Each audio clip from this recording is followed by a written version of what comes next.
Kalonji Tibadi, serviteur de Dieu pour vous, je viens avec un message important. Tout ceci, je le dis pour vous inviter à nos 21 jours de jeûne et prière de fin de l'année.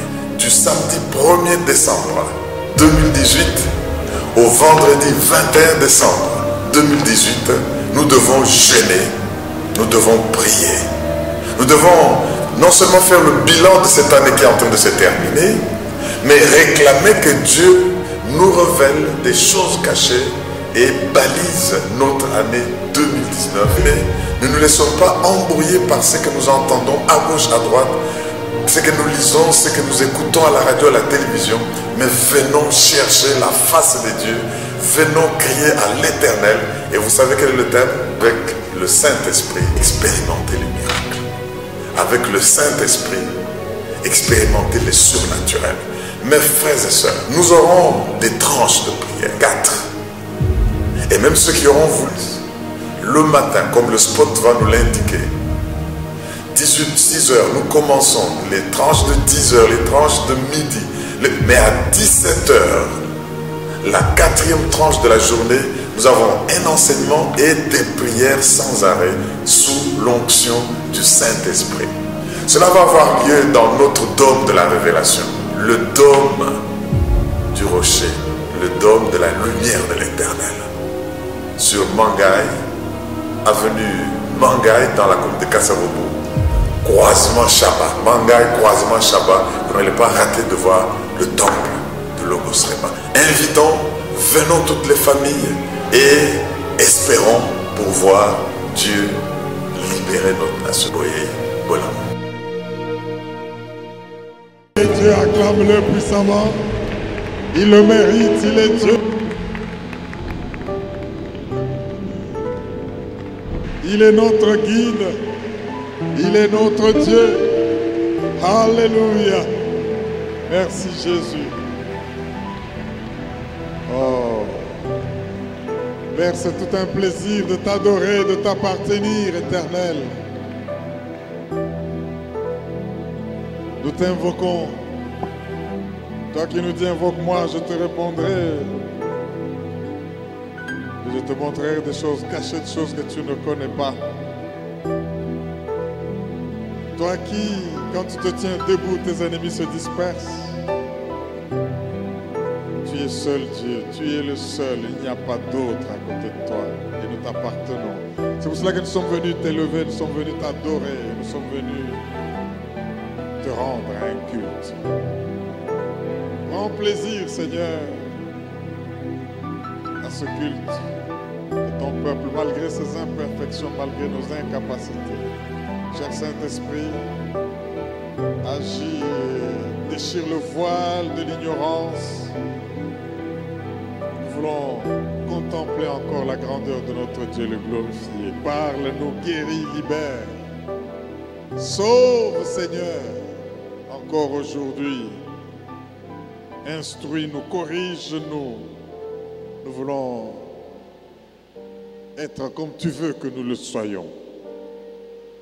Manifeste-toi et merci pour tout ce que tu fais au nom de Jésus. Amen. On peut acclamer notre Dieu. Yes, acclame-le avec joie. Il est Dieu et il exauce les prières de son peuple. Alléluia. Acclamons pour l'oreille, ils sont formidables. Ils sont, oh mon Dieu, gloire à notre Dieu. Alléluia. Bien-aimés frères et sœurs, encore une fois, bonjour. Nous allons partager la parole de Dieu. Comme vous le savez, le Seigneur voudrait que nous puissions tout faire avec l'Esprit, libérer avec l'Esprit, avoir la révélation par l'Esprit et marcher par l'Esprit. Voilà que ce mois, le Seigneur nous donne un thème très intéressant, le Saint-Esprit et la révélation des événements à venir. Le Saint-Esprit et la révélation des événements à venir. Ça, c'est très capital et ça nous suggère déjà une réflexion. Quelle réflexion! C'est que notre avenir est connu de Dieu. Même si pour nous c'est l'avenir, mais pour Dieu ce n'est pas l'avenir. Pour Dieu tout est présent. Dieu n'a pas de passé, Dieu n'est pas dans le temps, mais Dieu a donné le temps aux hommes pour les aider à compter leurs jours. Mais comme lui n'a ni commencement des jours, ni fin des temps, Dieu n'a pas besoin de savoir. En tout cas, c'est pour dire que nous devons à un moment donné nous poser la question de savoir, maintenant que nous sommes ici où nous sommes, quelle est la prochaine étape et où est-ce que Dieu nous conduit? Autrement, vous allez marcher au hasard, vous allez marcher errant et même faisant du surplace. Et alors le Seigneur voudrait que nous puissions comprendre que la révélation est un mode important de communication dans le royaume de Dieu. Nous devons être conscients de cette vérité que l'un des modes importants de communication dans le royaume de Dieu, c'est la révélation, le dévoilement des choses à venir. Parce que le Dieu que nous servons connaît déjà et peut annoncer une chose avant qu'elle n'arrive. Et tout ceci se fait par le Saint-Esprit. Pourquoi? Parce que le Saint-Esprit, la Bible dit qu'il sonde tout, sans exception. L'Esprit sonde tout, même les profondeurs de Dieu. L'Esprit sonde les complots de vos ennemis. L'Esprit sonde ce que les gens font en cachette, même pour venir vous surprendre. Je me souviens de ce prophète, Élisée. Quand les gens étaient en train de comploter comme pour venir attaquer Israël, le roi a commencé à dire, mais il y a des traîtres parmi nous. Parce que toutes les fois que nous sommes en train de monter une stratégie, nos amis là d'Israël sont déjà au courant. En tout cas, vous devez dire quelque chose parce qu'il y a un infiltré ici. Quelqu'un lui a dit non. Chez eux là-bas, pendant même que tu es en train de réfléchir à quelque chose, il y a un prophète qui reçoit la révélation. Est-ce que tu peux dire Alléluia? Donc ce n'est pas qu'il y a des infiltrés ici, mais au fait c'est le Saint-Esprit qui est l'infiltré. Je voudrais que partout où vous allez, vous puissiez savoir que l'Esprit de Dieu, l'Esprit qui est en vous, parce qu'il est aussi au-dessus de vous, peut être un infiltré pour vous révéler des choses avant que les choses n'arrivent. Est-ce que tu peux dire Amen? Alors ainsi, nous comprenons que nous avons besoin d'accéder à la révélation, même des choses à venir. C'est possible et Dieu l'a fait. Quand nous avons parlé la fois dernière de la révélation divine et les connexions, le Saint-Esprit est la révélation des connexions. Tu es là, tu as besoin d'avoir des partenaires, des associés pour un business, pour entreprendre quelque chose, pour vous marier, pour lancer un projet. Mais si vous voulez marcher comme Dieu le veut, parce que Dieu a déjà un plan, il faut que vous puissiez lui dire, Seigneur, révèle-moi avec qui je vais faire le pas ensemble. Et il le sait. Vous pouvez lui dire, Seigneur, révèle-moi pourquoi telle situation qui arrive m'arrive. Il va le révéler. Et j'aime Paul quand il dit aux Corinthiens, vous avez vu, vous vous souvenez, 1 Corinthiens 14, le verset 6. J'aimerais qu'on le relise parce que nous avons besoin de savoir que dans le royaume de Dieu, nous devons faire la communication de beaucoup de manières. Ne nous bornons pas seulement à un seul mode de communication des vérités ou des choses de Dieu. 1 Corinthiens 14, 6. L'apôtre Paul dit ceci aux Corinthiens, « Et maintenant, frères, de quelle utilité vous serais-je Si je vais à vous parler en langue, il n'est pas contre le parler en langue, ne vous y trompez pas. Mais il faut que quand vous parlez, vous communiquiez quelque chose pour que vous soyez d'une certaine utilité. Alors, de quelle utilité vous serez si je venais à vous parler en langue? Et si je ne vous parlais pas par révélation? Si je ne vous parlais pas par connaissance? Si je ne vous parlais pas par prophétie? Ou si je ne vous parlais pas par doctrine? Mes frères et sœurs, nous devons, c'est pour cela qu'il y a diversité de dons dans la maison de Dieu, à certains comme évangélistes, à certains comme prophètes, pasteurs, docteurs, que sais-je. Parce que nous devons communiquer, Dieu est varié, Dieu est grand, Dieu a il est insondable pour maintenant véhiculer la volonté de Dieu. Nous avons besoin de maîtriser tous ces mécanismes de communication pour être utile au peuple de Dieu. Quelqu'un m'entend pour dire Amen. C'est pour dire que la prophétie, c'est aussi, et c'est même un grand mode, comme l'avons dit, nous aurons 3 jours de campagne d'études bibliques pour parler du prophétisme et la révélation.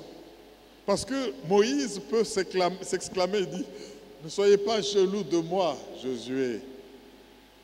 Si pour moi tout Israël pouvait être que des prophètes, où est le mal? Pourquoi? Parce que nous avons besoin de voir ce ministère se développer au milieu de nous, non seulement pour nous aider à voir parfois des choses à venir, juste parce que Dieu nous les a révélées, et ainsi contourner les difficultés du diable. Je voudrais insister et marteler sur le fait que, bien-aimés, partout où vous allez vous trouver, soyez conscients d'une chose, ce que vous voyez là n'est pas tout ce qu'il y a. Alors, si ce que vous voyez n'est pas tout ce qu'il y a, vous avez besoin d'avoir la révélation des autres choses qu'il y a, mais que vous ne voyez pas. De manière à ce que, ayant reçu cette révélation, vous pouvez soit ne pas tomber dans un piège, ou vous pouvez maintenant poser des actes en conséquence. C'est pour cela que nous avons besoin que le Seigneur soit notre lumière. Et s'il est notre lumière, nous savons que là où il y a le ténèbre c'est le règne des sorciers, le ténèbre c'est le règne de malfaiteurs, le ténèbre c'est le règne des occultistes, les ténèbres c'est le règne de ceux qui font le mal. Jésus est venu comme lumière parmi les saints, mais ils ne l'ont pas reçu. Parce que la Bible dit, leurs œuvres étaient mauvaises. Alors maintenant, si vous marchez au milieu des gens dont les œuvres sont mauvaises, vous avez besoin de les dévoiler. La révélation, c'est le dévoilement. La révélation, c'est la clarification des choses. La révélation, c'est comme le mot grec le dit, apocalypto, c'est l'ouverture. C'est comme si on avait fait un monument, on a couvert, on a caché, on a mis des rideaux pour empêcher aux curieux de voir. Mais à certaines personnes, on dit, nous allons ouvrir, dévoiler cela pour vous. Quand vous êtes dans des moments compliqués, comme c'était le cas de Jean, l'apôtre, dans l'île de Patmos, soumis aux travaux forcés, pour qu'il ait le dégoût de la vie et qu'il fléchisse ses genoux devant les Romains, Dieu est venu pour lui dire, ne cède pas, regarde, je te montre les choses qui vont venir. Donc, tout le livre d'Apocalypse, c'est le livre du dévoilement, c'est le livre de la révélation. Et quand tu vois ce qui arrive et la gloire qu'il y a là-dedans, les douleurs, les souffrances, les difficultés actuelles ne vont rien te faire parce que tu sais que ça va passer et parce que tu sais que quand ça va passer, voilà ce qui m'attend. Nous avons donc besoin, mes frères et sœurs, de chercher à marcher et à communiquer des vérités par révélation. Mais il se passe quelque chose c'est que si tu n'as pas la révélation, tu es ignorant. Est-ce que tu peux dire Amen? Si tu n'as pas la révélation, tu es ignorant. Et l'ignorance tue. J'ai vu beaucoup de gens être détruits juste parce qu'ils étaient ignorants et ils ont posé des actes d'ignorance. Mais quand tu reçois la révélation, eh bien, tu accèdes à cette connaissance qui t'ouvre des portes. C'est pour cela, bien-aimés frères et sœurs, quand nous passons le temps dans l'adoration comme nous venons de le faire, c'est très capital. Pourquoi? Parce que la révélation vient dans une certaine atmosphère. Est-ce que tu peux dire Amen? Je dis que la révélation vient dans une certaine atmosphère. Et cette atmosphère nous rend sensibles à Dieu. Cette atmosphère nous connecte à la fréquence divine. Et nous commençons à voir les choses que nous ne pouvions pas voir autrement. Et je me souviens qu'il y a dans les Saintes Écritures des prophètes qui pouvaient venir pour dire « Amenez-moi le joueur de harpe ». Et dès qu'on amène ce joueur de harpe, il commence à jouer. L'atmosphère change et les prophéties commencent à couler. Nous verrons toutes ces choses. C'est pour nous pousser à être des adorateurs. Vous savez, l'histoire que nous sommes en train de voir ici de Saül et Samuel donne beaucoup de leçons et des principes spirituels que nous devons maîtriser si nous voulons nous laisser conduire par Dieu et changer notre situation. La loi est la suivante. Là où il y a manifestation de la gloire de Dieu,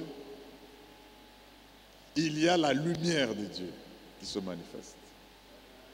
Et là où il y a la lumière de Dieu, il y a la révélation.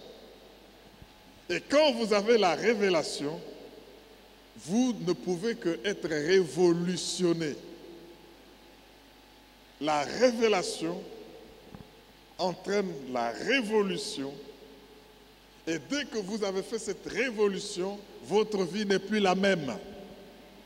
C'est pour cela que nous devons désirer la révélation. Nous devons désirer. Et comme nous désirons la révélation, nous devons tout faire, amener l'atmosphère qu'il faut, les conditions qu'il faut pour que la gloire de Dieu soit grande et qu'elle éclate.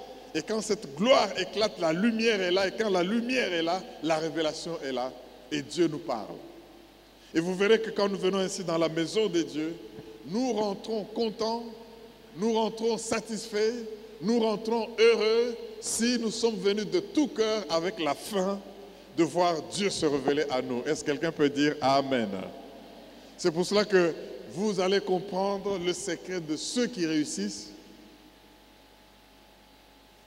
dans la vie. C'est des gens qui marchent avec révélation. Et ceux qui échouent dans la vie, c'est les gens qui suivent leurs yeux et ne cherchent pas la révélation divine. Je parle de cette manière pour que chacun de nous se dise, Seigneur, aide-moi à comprendre la révélation en tant que mode de communication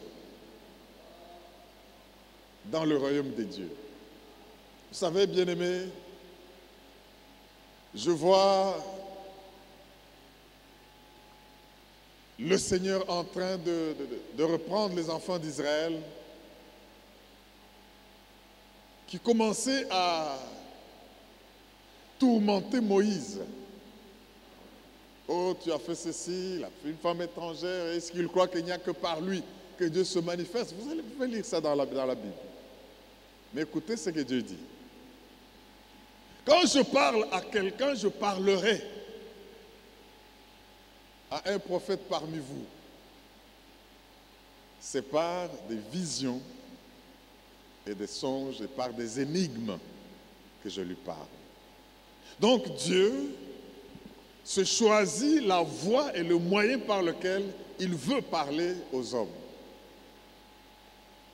Mais il dit, Moïse, quand moi je lui parle, c'est comme un homme parle à son ami de bouche à oreille. C'est pour cela, bien-aimés, nous devons être très attentifs pour arriver à comprendre comment Dieu veut-il nous décoder ses secrets. La vie est codifiée. Les Saintes Écritures sont codifiées.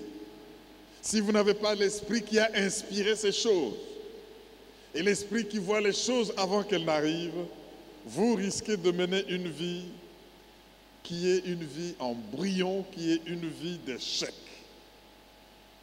Bien-aimés, revenons à notre texte. Et aujourd'hui, nous allons encore l'approfondir parce que nous allons traiter d'un message important dans ce grand thème, le Saint-Esprit et la révélation des événements à venir. Nous allons voir comment Dieu montre le chemin à ses enfants. Comment est-ce que Dieu guide ses enfants? Et aussi comment la révélation divine arrive à nous parvenir. Lisons 1 Samuel, chapitre 9. Nous allons commencer à partir du verset 6. Dans le texte que nous allons lire, soyez attentifs parce que nous devons découvrir comment est-ce que Dieu a conduit un homme qui était inconscient, mais qui était seulement soumis et obéissant à ses parents, jusqu'à la royauté, et il a changé sa vie. Comment est-ce que Dieu peut conduire? Ça peut paraître banal. Nous pouvons rencontrer des gens comme par hasard. Mais pour Dieu, il n'y a rien qui se passe par hasard. C'est dans le cadre de sa conduite, c'est dans le cadre de la révélation qu'il le fait. Nous verrons ici 3 grandes étapes par lesquelles Dieu conduit un jeune homme à la royauté. Dieu conduit un jeune homme à l'élévation, au changement de statut. Mon frère et ma sœur, sois attentif parce que cette histoire peut être ton histoire. Acclame le roi des rois. Oui, il y a beaucoup qui sont ici en train de chercher à savoir que Dieu les guide, que Dieu les conduise pour qu'ils prennent de bonnes décisions. Mais parfois vous êtes distraits aux éléments que Dieu met en jeu pour vous conduire. Alors l'Esprit de Dieu qui vous connaît, il veut que vous puissiez écouter ce message de manière à ce que vous ne preniez pas à la légère même les petits événements autour de vous parce qu'ils font partie de la révélation. Quelqu'un dit Amen.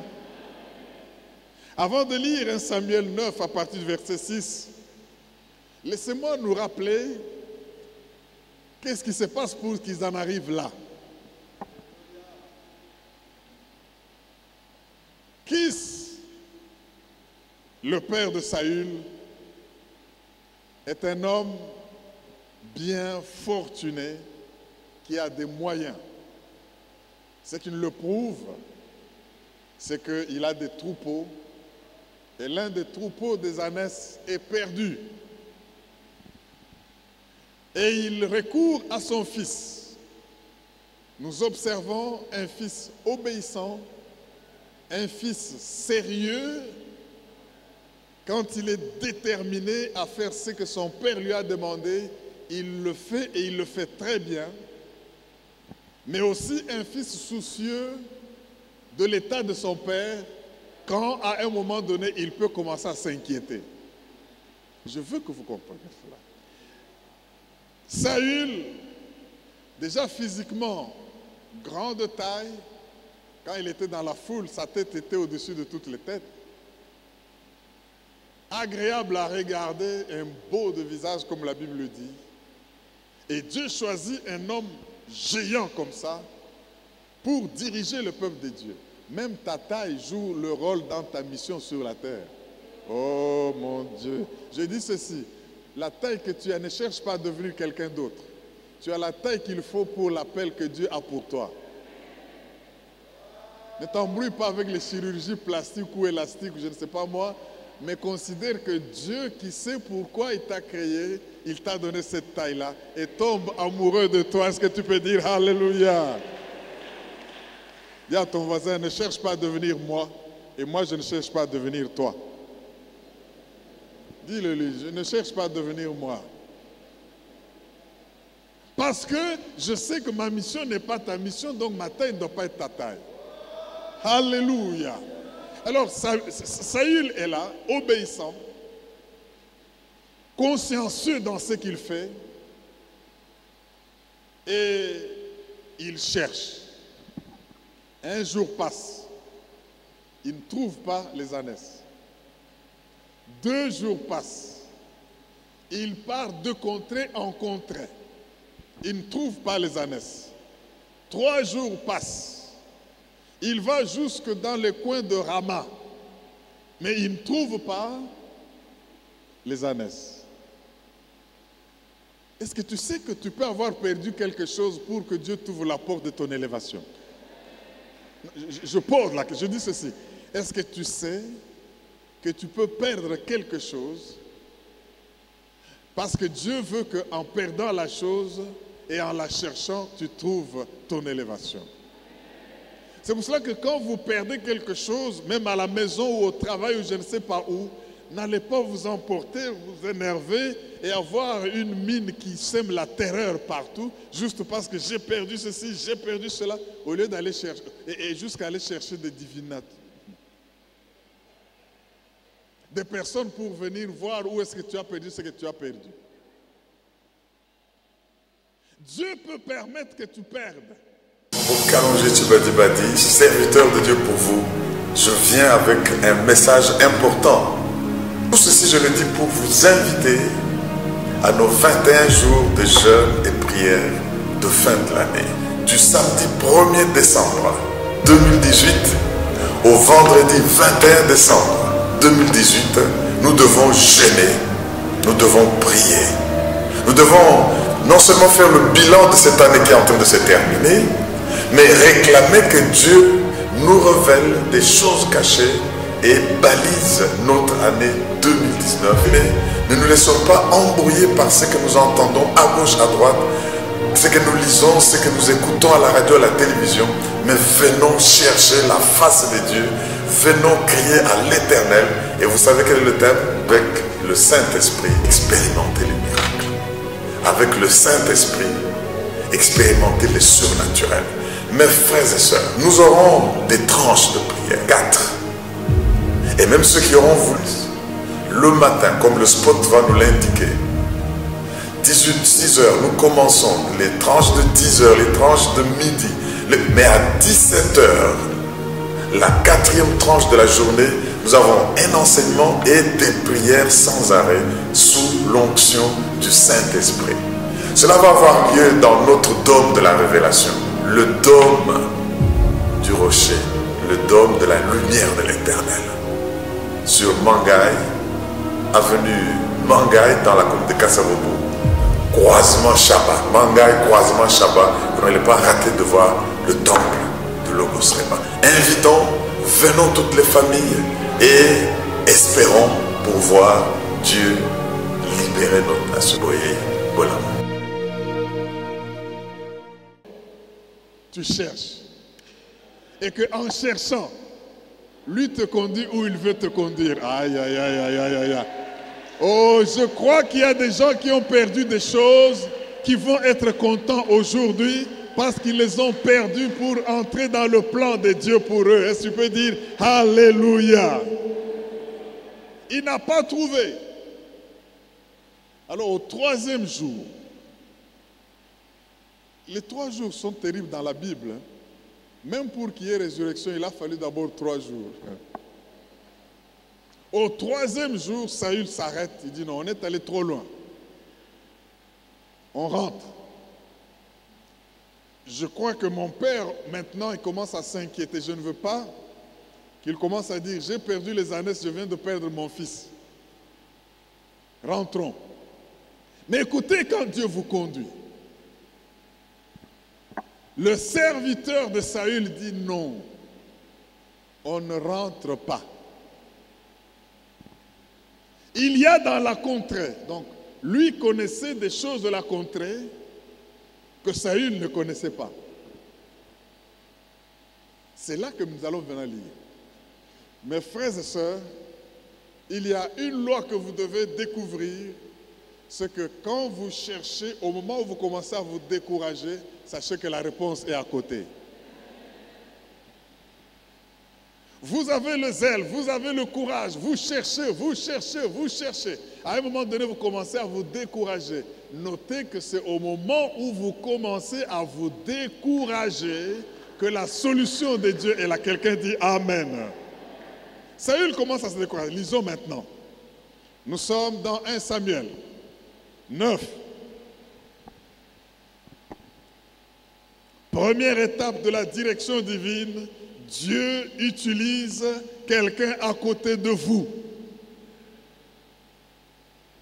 Quand vous commencez à vouloir vous décourager, il y a des choses que je n'aurais pas faites si Dieu n'avait pas suscité à côté de moi des personnes qui ont dit non, ne reculons pas, non, ne nous décourageons pas, non, c'est possible.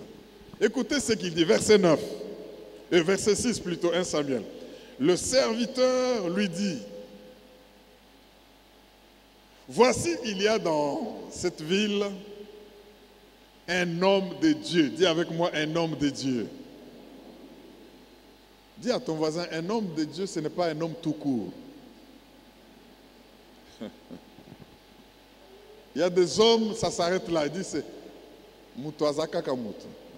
Un homme, c'est un homme. Mais quand ça devient un homme de Dieu, les choses changent.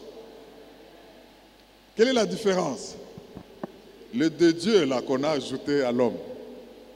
Il y a dans cette contrée, dans cette ville, un homme de Dieu.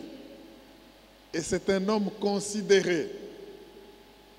Tout ce qu'il dit ne manque pas d'arriver. Allons-y donc. Peut-être nous fera-t-il connaître le chemin que nous devons prendre. Au fait que nous devons prendre pour trouver les ânesses. Saül dit à son serviteur, mais si nous y allons, que porterons-nous à l'homme de Dieu? Car il n'y a plus de provisions dans nos sacs et nous n'avons aucun présent à offrir à l'homme de Dieu. Qu'est-ce que nous avons? Le serviteur a pris la parole et dit à Saül, notez que pendant tout ce temps, Dieu regarde. Lui, il sait où il va le conduire. Le serviteur reprit la parole et dit à Saül, voici, j'ai sur moi le quart d'un cycle d'argent. Je le donnerai à l'homme de Dieu. Et il nous indiquera notre chemin. Écoutez le commentaire au verset 9. Autrefois en Israël, quand on allait consulter Dieu, on disait, venez et allons au voyant. Car celui qu'on appelle aujourd'hui le prophète, voyant. Saül dit à son serviteur, tu as raison. Viens, allons. Et ils se rendirent à la ville où était l'homme de Dieu. Est-ce qu'on peut acclamer la parole de Dieu? Alléluia! Nous avons besoin, bien-aimés, à un moment donné, de cette marque particulière, de cette activité particulière de la révélation quand nos moyens ordinaires ne marchent plus. Nous devons recourir aux moyens extraordinaires. Ce n'est pas à confondre avec la divination.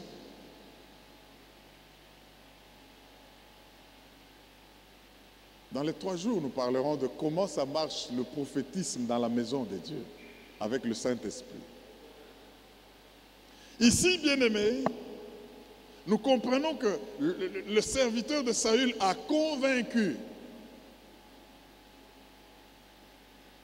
Saül, quoi qu'il pouvait trouver des raisons. Non, mais pour voir un prophète, on ne va pas main vide, je dois chercher. Il dit non, moi j'ai quelque chose.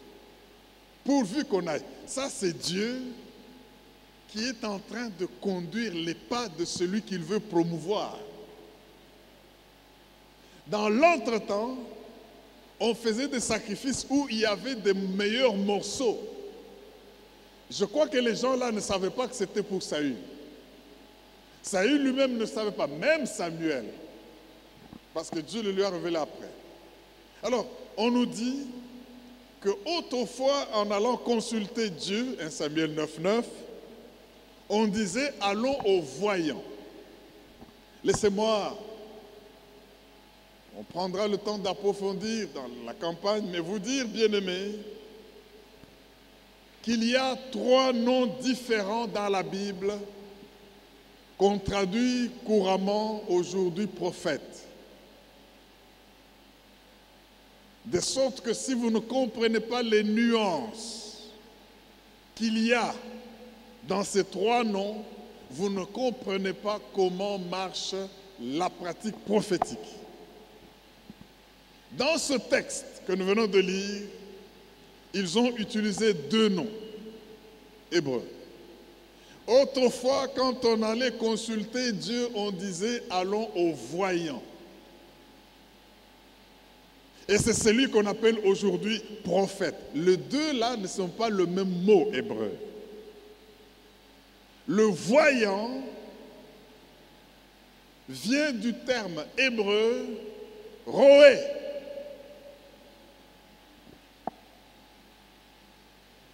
Et le prophète vient du terme hébreu « nabi ». Et ça a des différences. Le roé, c'est celui qui a la faculté de voir. Non, nous tous nous voyons, mais est-ce que nous voyons ce que nous voyons? Il a la faculté de voir prophétiquement, de discerner les choses. Écoutez, il y a le prophète Élisée. Il est entouré par les ennemis. Son serviteur qui sort, il panique. Il dit, oh, maître, nous sommes entourés. Il commence à trembler. L'homme de Dieu le voyant, il rigole. Il dit, si tu voyais, tu allais te rendre compte que ceux qui sont pour nous sont plus nombreux que ceux qui sont contre nous. Alors il a dit, je prie que l'Éternel t'ouvre l'intelligence pour que tu vois. Alors il s'agit de quels yeux? Des yeux spirituels. Et dès qu'on lui a ouvert les yeux, il s'est rendu compte qu'il y avait autour d'eux une plus grande armée que celle de ceux qui venaient contre eux. Donc c'est pour voir ce genre de choses. Comme je le dis, nous regardons tous, mais nous ne voyons pas tous la même chose. Mais ça, c'est une faculté divine. Vous n'allez pas forcer. Mais l'esprit qui est en vous et le ministère auquel Dieu vous appelle va faire que cette faculté se développe. C'est pour cela qu'il faut cultiver l'amour avec Dieu, la communion avec Dieu, la vie de prière, d'adoration, de sacrifice, de haut lieu, pour arriver à cela. Je disais qu'il y a 3 mots. Le 3e, c'est lequel? Le 3e, c'est le chosé. Donc j'ai parlé de roé, qui veut dire le voyant. J'ai parlé de nabi, qui veut dire le prophète, c'est-à-dire celui qui parle. Le prophète parle, il se tient devant Dieu et ce qu'il voit de Dieu, il commence à parler, soit pour rappeler le passé, soit pour vous encourager dans le présent, soit pour vous dire ce qui va arriver si vous ne faites pas ceci ou cela, comme étant ce que Dieu a dit. Lui, c'est surtout la parole, le prophète, le nabi. Mais il y a le chosé, c'est celui qui a les visions. C'est là que Moïse dit, Dieu dit, si je veux parler à un prophète et si je lui parle par des visions des prophètes et des énigmes. Mais à Moïse, je ne parle pas de cette manière-là. C'est Dieu qui choisit. Et il vous rend capable d'être sensible à ce mode de communication. Alors, il y a un texte qui reprend les 3 noms que l'on traduit par prophète. Et j'aimerais que nous puissions le comprendre pour faire des nuances. Parce que Dieu peut t'appeler au ministère prophétique, mais tu seras peut-être un roé, le voyant. C'est-à-dire, on pose un problème, on pose un énigme, tu as le discernement. Et tu peux expliquer et clarifier les choses. C'est permanent pour toi. Vous savez, quand un prophète se met à dire « je vois », et il commence à décrire ce qu'il voit, c'est une faculté par le Saint-Esprit. Les prophètes, même dans le Nouveau Testament, on trouve des prophètes comme Agabus. Il prend la ceinture de Paul.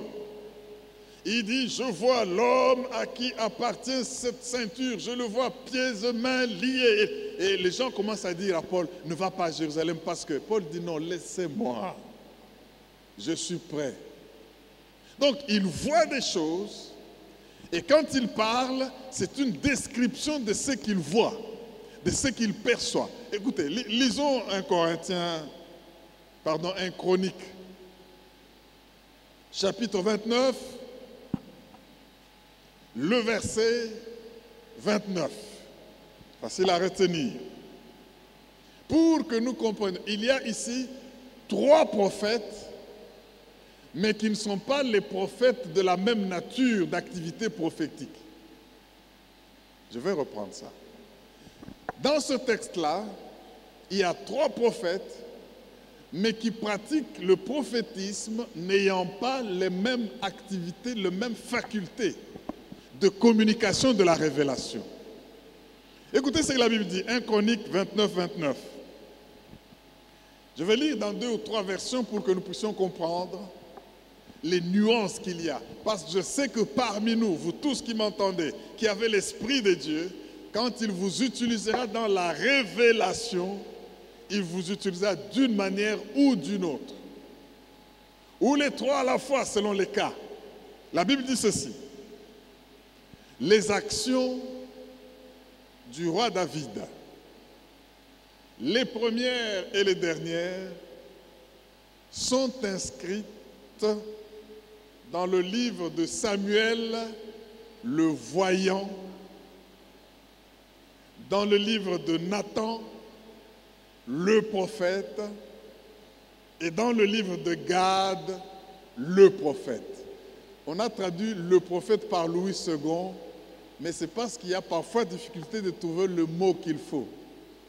Mais dans la Bible, en hébreu, c'est les actions du roi David, les premières et les dernières sont écrites dans le livre de Samuel, le Roé, dans le livre de Nathan, le Nabi, et dans le livre de Gad, le Chosé. Différent. Mais tout cela a trait au prophétique. C'est pourquoi Darby dit ceci. Je vous lis le même texte d'un Chronique 29, 29. Les actes du roi David, les premiers et les derniers, voici, ils sont écrits, écoutez, dans le livre de Samuel, le voyant, et dans le livre de Nathan, le prophète, et dans le livre de Gad, le voyant. Il dit le voyant. Alors, bien-aimés, le dernier voyant, le premier et le troisième, donc le Roé et le Chosé, ont des nuances. Le premier, il est voyant parce qu'il voit en permanence de manière prophétique les choses spirituelles. Mais le Chosé, le dernier, le troisième, c'est quelqu'un qui a parfois accidentellement des visions. On peut l'appeler le contemplateur. On peut l'appeler celui qui reçoit des visions. Mais ça ne veut pas dire qu'il voit en permanence. Mais quand Dieu veut lui parler, il lui envoie une vision. Et quand il reçoit cette vision, il est dans la contemplation. C'est pour cela que ceux qui prophétisent réellement par l'Esprit de Dieu, parfois c'est comme des gens qui entrent en extase. Ou alors il sent dans son esprit quelque chose de profond, quelque chose de pesant. Il le voit et il cherche des mots pour l'exprimer. Mais le Nabi, lui c'est un parleur. Le Nabi, c'est celui qui se répand par la parole. Il est avec Dieu, il reçoit de Dieu et il communique en ouvrant sa bouche et en faisant couler des paroles pour instruire, pour corriger, même pour prononcer un jugement. Mes frères et sœurs, dès qu'ils sont arrivés à ce niveau-là, eh bien, ils ont dit, allons chez le voyant. Comme nous, on ne voit pas. Il y a beaucoup de chemins devant nous. Nous ne savons pas où serrer ces ânesses.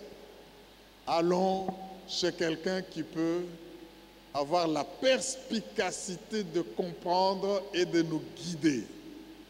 C'est en cela qu'ils sont allés le consulter. Maintenant, deuxième étape.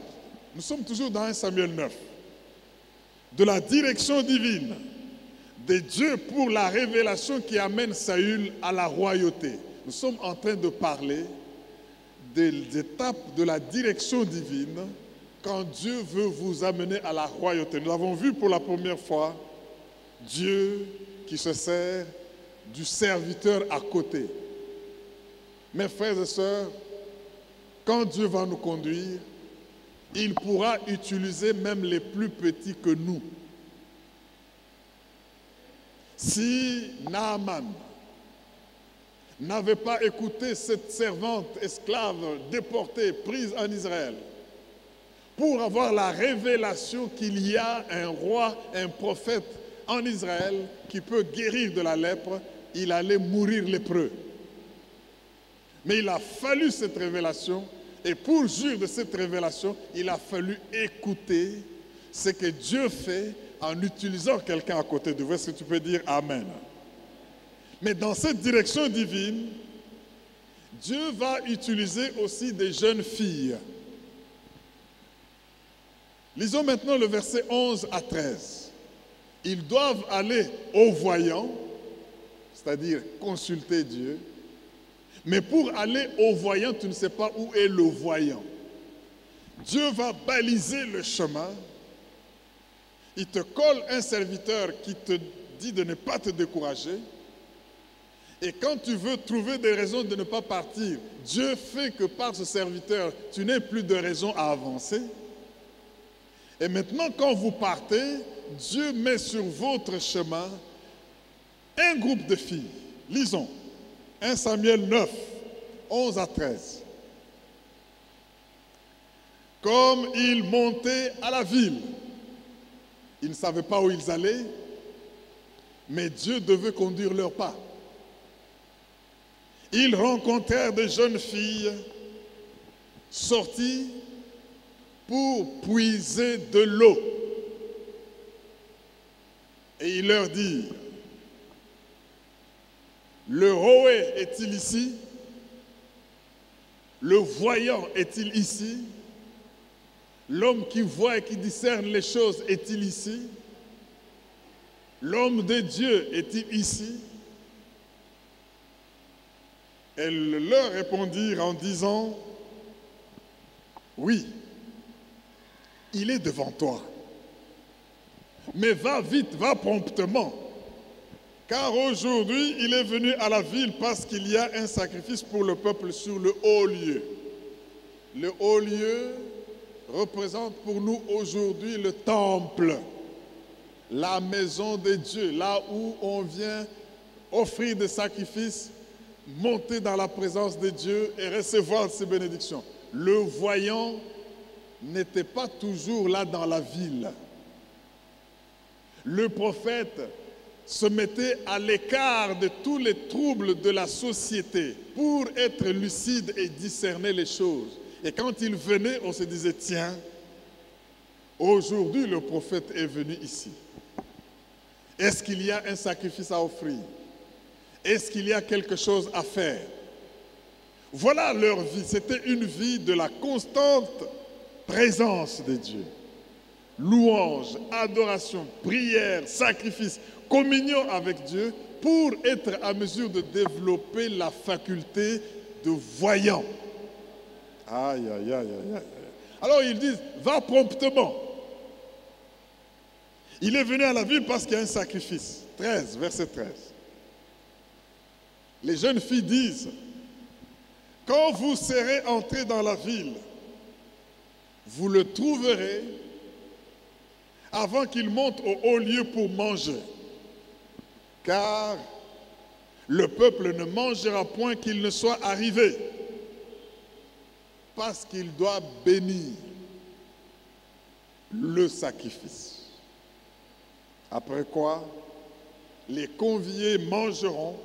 Alors montez donc maintenant, vous le trouverez. Qu'est-ce que vous comprenez, bien-aimés? Il y a ici,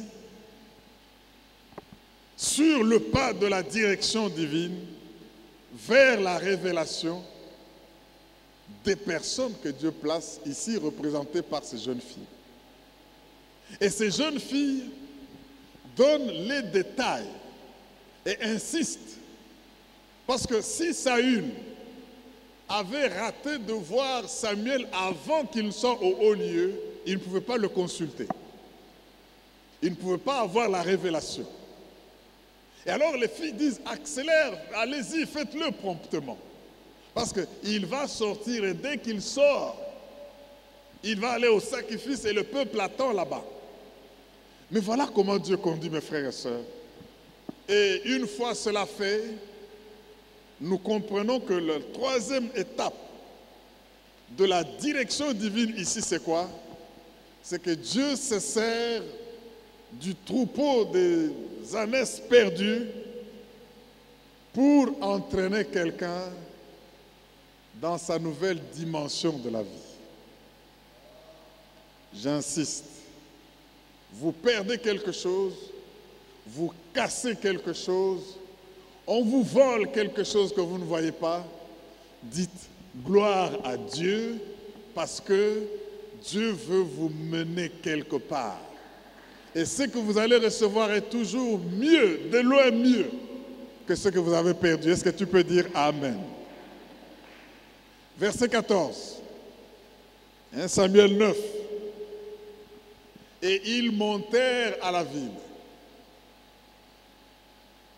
Ils étaient arrivés au milieu de la ville quand ils furent rencontrés par Samuel, qui sortait, comme les filles avaient dit, pour monter au haut lieu, en fait pour aller au culte. Bien-aimés, quand vous êtes agréable à Dieu, il va toujours conduire vos pas. La Bible dit dans Psaume 37, 23, que les pas du juste, quand il est agréable à Dieu, sont conduits par l'Éternel. C'est pour cela, ne craignez pas de vous perdre quand vous entreprenez quelque chose avec l'Éternel. Ne craignez pas de vous perdre quand vous avez entrepris après avoir eu la révélation du Seigneur. Peu importe le chemin difficile, peu importe les obstacles, peu importe les ennemis, peu importe les menaces, mais quand vous marchez avec Dieu, peu importe les tentations, Dieu va vous guider, Dieu va vous faire surmonter les difficultés et Dieu va vous montrer le chemin. Le titre de notre message aujourd'hui, c'est lequel? Dieu va montrer le chemin. Dis avec moi, Dieu va montrer le chemin. Acclame bien le roi des rois. Alléluia. Dieu va montrer le chemin. Je m'adresse à quelqu'un maintenant qui m'entend, qui est sur le croisé des chemins. Il veut prendre une décision qui va affecter sa vie. Dieu me dit de te dire qu'il va te montrer le chemin. Il y a quelqu'un qui s'est posé beaucoup de questions, qui est dans le découragement. Dois-je continuer ou ne pas continuer? Je vous dis, Dieu va montrer le chemin. Et il faut que vous puissiez avoir la révélation et la sensibilité aux choses de Dieu par le Saint-Esprit. Quelqu'un m'entend et dit Amen. Je voudrais que tu t'appropries cette parole. Prends avec moi, on se tient debout. Ésaïe 30, 21. Merci Jésus. Dans quelques domaines que ce soit de la vie, même les domaines où tu n'as pas d'expérience. Saül est devenu roi sans avoir fait les relations internationales à l'université. Saül est devenu roi sans avoir fait le droit à l'université. Saül est devenu roi, je ne sais même pas quelles études il avait fait, mais quand Dieu vous prépare à quelque chose, il va conduire vos voies, et même dans le domaine où vous n'avez pas d'expertise, il va vous conduire. Est-ce que quelqu'un peut dire Alléluia? J'ai vu des frères et sœurs qui ont postulé, des candidats à différents niveaux, même d'autres qui tremblaient. Papa, je suis en train de déposer ma... Je n'étais même pas sur place, par message. Je ne connais ni le lieu et je ne sais même pas comment. Mais je sens l'esprit me pousser. J'ai dit, va. Si c'est Dieu qui te pousse à aller, fais quoi? Est-ce que tu peux dire Amen? Quand Dieu dit, va, je fais quoi? Oh. Quelqu'un a dit, je vais. Mais Dieu n'a pas dit, vais. Dieu a dit quoi? Va. Et quand il dit, va, va. C'est des choses spirituelles. N'allez pas les mettre chez Maurice Grévis en grammaire. Ça, c'est... Sinon, vous faites ce qu'il n'a pas dit. Acclame le roi des rois. Oh, oh, oh. Acclame bien le Dieu vivant. Je dis, allez-y. Dieu vous a créé pour une mission. Laissez-vous conduire par des révélations divines. Et Saül est devenu roi. Ce n'est que quand il a commencé à ne pas bien se conduire que Dieu l'a rejeté. Mais s'il avait le comportement qu'il avait, obéissant au Père, travailleur sérieux, rigoureux dans ce qu'il fait, eh bien, Saül allait continuer à être roi d'Israël. Alléluia. Je suis en train de parler à quelqu'un ici qui était sur le point d'arrêter. Mais écoutez, Ésaïe 30, verset 21. Tes oreilles entendront derrière toi la voix qui dira, voici le chemin, marchez-y.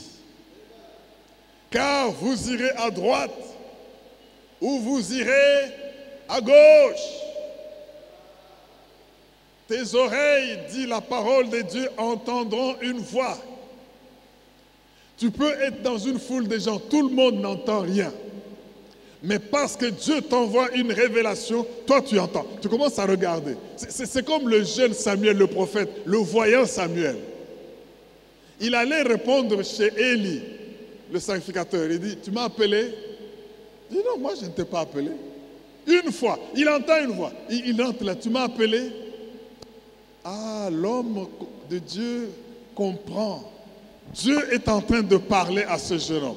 Cette fois, quand tu vas entendre cette voix-là, dis, parle, car ton serviteur écoute. Toi aussi. Il y a de ces choses-là, tu te réveilles comme si tu faisais un cauchemar. Tu as entendu, tu commences à toucher à gauche, à droite. Est-ce que vous avez entendu ce que j'ai entendu? Ne cherche pas ce que les autres entendent. C'est à toi que ce message est adressé, si tu peux dire Amen. Alors, soyez prêts, bien-aimés. Quand vous êtes dans une situation qui se bloque, vous êtes au tribunal en train de vouloir défendre un procès, vous êtes devant une situation où vous devez donner une réponse ou expliquer, ou vous défendre. Eh bien, les autres peuvent ne rien entendre, mais parce que tu as l'Esprit de Dieu en toi, tu entendras une voix qui te donne la réponse à ce que tu veux. J'ai eu des témoignages de jeunes gens à qui Dieu a révélé les examens de fin d'année. Dans un cours très difficile, un cours volumineux. Vous lisez, à peine vous êtes au 3e chapitre, c'est comme si tout ce que vous avez lu avant est parti. Maintenant, il faut présenter l'examen. Mais regarde comment Dieu apporte une vision. Insiste sur tel chapitre, lis tel chapitre. Et dès qu'il arrive aux examens, c'est exactement les chapitres. Parce que tu ne pouvais pas tout lire. Oh, que Dieu vous révèle des choses, que Dieu vous révèle des choses. Et tu peux dire Alléluia. Le Seigneur nous promet, allons dans Ésaïe 42, pendant que nous sommes debout. Verset 16. Ésaïe 42, 16. Ces choses sont spirituelles, ces choses sont importantes, c'est pour que vous puissiez marcher différemment des hommes du monde, de ceux qui n'ont pas Dieu, de ceux qui n'ont pas l'Esprit de Dieu en eux. Est-ce que quelqu'un peut dire Amen? Si tu as des difficultés, rappelle à Dieu ce passage de ma part. Il dit ceci, je ferai marcher les aveugles sur un chemin qu'ils ne connaissent pas. Je les conduirai par des sentiers qu'ils ignorent. Je changerai devant eux les ténèbres en lumière. Et je changerai devant eux les endroits tortueux en plaine. Voilà ce que je ferai et je ne les abandonnerai point. Quelqu'un dit Amen. Il ne s'agit pas ici des aveugles, seulement des gens qui ne voient pas. Si tu es dans un domaine où tu ne comprends rien, tu es un aveugle. Je t'ai dit, ne l'oublie pas, tout ce que tu vois n'est pas tout ce qu'il y a. Il y a des domaines où tu es comme un aveugle. Le Seigneur dit, je ne t'abandonnerai pas. Et pourquoi il dit qu'il ne t'abandonnera pas? Je vais les conduire. S'il y a les ténèbres devant eux, je vais les changer en lumière. Ça veut dire quoi? Je vais leur donner la révélation. Voyez dans le ténèbre tout le règne des méchants, les destructeurs, les voleurs, les tueurs, les sorciers, les occultistes. C'est ça le monde des ténèbres. Et quand ils vont vouloir te piéger, Dieu dit, tu es aveugle, tu ne le vois pas, mais moi je vais te conduire. Et s'il y a des ténèbres, je vais paf, les changer en lumière. Mais s'il y a des chemins tortueux, tels que tu risques d'aller tomber, je vais les aplanir. Et il dit, voilà ce que je ferai. Je ne les abandonnerai pas. Je dis à quelqu'un qui croit en Dieu ce matin, que marche avec Dieu, même dans un domaine où tu n'as pas d'expertise, si Dieu t'y envoie, il te conduira par révélation. Il te conduira en éclairant les ténèbres. Les gens viendront avec des pièges. Les gens seront infiltrés pour te troubler. Mais Dieu dit, je ne t'abandonnerai pas, je vais changer. Tout ce qui est tortueux, je vais aplanir. C'est pour dire, avec moi, tu peux marcher avec assurance. Je vois un qui était comme bloqué et qui voulait déjà reculer et ne plus faire des activités d'affaires, particulièrement. On les a tant roulés, ils ont tant perdu, on les a escroqués, ils sont restés très endettés à cause de ces affaires. Dieu me dit de vous dire, après ce moment, je vais t'inspirer des stratégies pour te tirer d'affaires et tes entreprises vont réussir. Tu vas témoigner au nom de Jésus. Acclame le roi des rois si c'est toi. Alléluia. Oh, alléluia. Le Dieu de la révélation, le Dieu qui conduit les pas de ses enfants, il vous conduit et aucun piège ne va vous attraper. C'est pour cela, mes frères et sœurs, voilà la résolution que nous faisons et je vais arrêter là. Elle est dans le psaume 48, verset 14. Ça doit être la résolution que tu prends maintenant avant de quitter ce lieu, après avoir suivi ce message. Toi qui te crois aveugle dans un domaine où tu ne comprends rien, le Seigneur va te montrer le chemin. Je dis, le Seigneur va te montrer le chemin. Tu ne seras pas perdu. Le Seigneur va te montrer le chemin qui mène à ton élévation.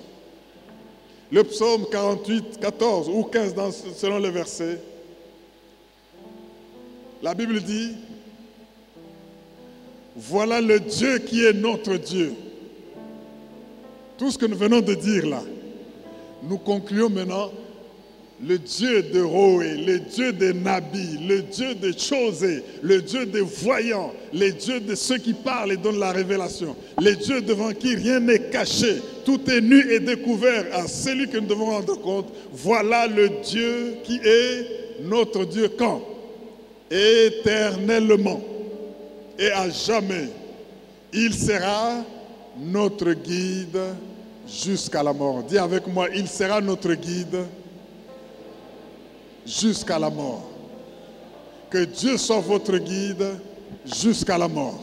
Que Dieu soit votre guide, le Dieu des Rohé, le Dieu des Nabis, le Dieu de Chosé, le Dieu des voyants, le Dieu qui parle, le Dieu devant qui rien n'est caché. Que ce Dieu-là vous conduise, nul ne pourra vous vaincre. Je déclare qu'ils vous feront la guerre, mais ils ne vous vaincront pas. Pourquoi? Parce que le Dieu qui est votre guide va vous conduire dans la victoire. Est-ce que tu peux dire Alléluia? Acclame bien le roi des rois. Acclame bien le Dieu vivant. Acclame bien le Dieu tout-puissant. Okalonji Tchibadi, serviteur de Dieu pour vous, je viens avec un message important. Tout ceci, je le dis pour vous inviter à nos 21 jours de jeûne et prière de fin de l'année. Du samedi 1er décembre 2018 au vendredi 21 décembre 2018, nous devons jeûner, nous devons prier. Nous devons non seulement faire le bilan de cette année qui est en train de se terminer, mais réclamer que Dieu nous révèle des choses cachées et balise notre année 2019. Mais ne nous laissons pas embrouiller par ce que nous entendons à gauche, à droite, ce que nous lisons, ce que nous écoutons à la radio, à la télévision. Mais venons chercher la face de Dieu, venons crier à l'Éternel. Et vous savez quel est le thème? Avec le Saint-Esprit, expérimenter les miracles. Avec le Saint-Esprit, expérimenter les surnaturels. Mes frères et sœurs, nous aurons des tranches de prière, 4. Et même ceux qui auront voulu, le matin, comme le spot va nous l'indiquer, 6 heures, nous commençons les tranches de 10 heures, les tranches de midi. Mais à 17 heures, la 4e tranche de la journée, nous avons un enseignement et des prières sans arrêt sous l'onction du Saint-Esprit. Cela va avoir lieu dans notre dôme de la révélation, le dôme du rocher, le dôme de la lumière de l'Éternel. Sur Mangaï, avenue Mangaï, dans la commune de Kassabobo, croisement Chaba, Mangaï, croisement Chaba. Vous n'allez pas rater de voir le temple de Logos Rema. Invitons, venons toutes les familles et espérons pour voir Dieu libérer notre nation. Oui, voilà.